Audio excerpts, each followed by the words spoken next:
Bonjour à tous. On commence cette revue de presse en France avec le FC Metz et le PSG qui s'affrontaient hier soir. Et comme le rapporte le Parisien, ce samedi, le champion de France a assuré face au promu lorrain sans ses virtuoses. Pas de Neymar, de Mbappé ni de Cavani, mais Paris l'a tout de même emporté 2-0 face au Grenat. Pas de miracle pour le FC Metz, résume ainsi le républicain lorrain. Mais comme on le voit sur la une de l'équipe ce samedi, l'événement marquant de la soirée était bien sûr les déclarations de Leonardo après la rencontre concernant Neymar et les autres dossiers chauds du mercato. Il met la pression, résume le quotidien sportif. Et en Espagne, le dossier de la star brésilienne agite toujours les journaux. Il fait par exemple la une de AS, c'est la dernière main, titre le quotidien ibérique, qui explique que la partie entre Paris et Barcelone touche à sa fin. Le club catalan considère comme inatteignable la contre-proposition du PSG à 215 millions d'euros. Les négociations sont terminées à moins que les Français ne fassent un pas vers le Barça.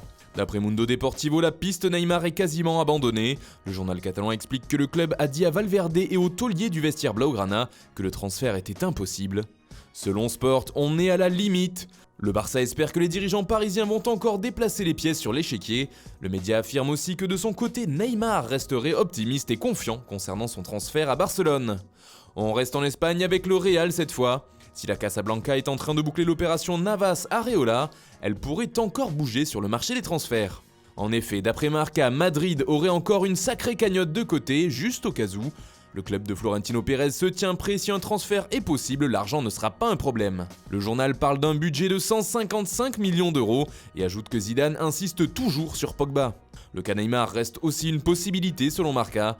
Récemment, le nom de Bruno Fernandes du Sporting a également été évoqué du côté de Madrid. Le Real a donc encore la possibilité de mettre le feu à ce marché des transferts. On part maintenant en Italie où Mauro Icardi fait des gros titres. Selon la Gazzetta dello Sport, le torchon brûle entre l'Inter Milan et sa star.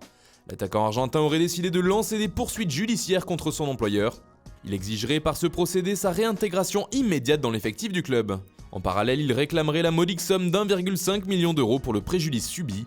Une démarche qui devrait provoquer un énorme tollé chez les Nerazzurri et qui devrait un peu plus aggraver la fracture entre Icardi et l'Inter.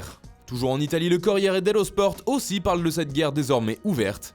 Mais le quotidien transalpin parle également de l'affiche de ce soir, le choc de la Serie A, le duel entre la Juventus et le Napoli.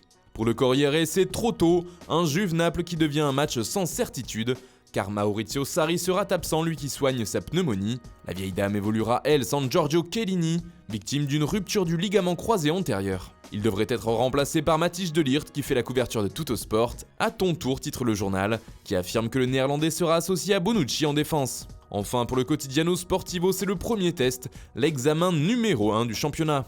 Voilà, c'est tout pour ce matin, bonne journée à tous, on se retrouve très vite pour une nouvelle vidéo sur Foot Mercato.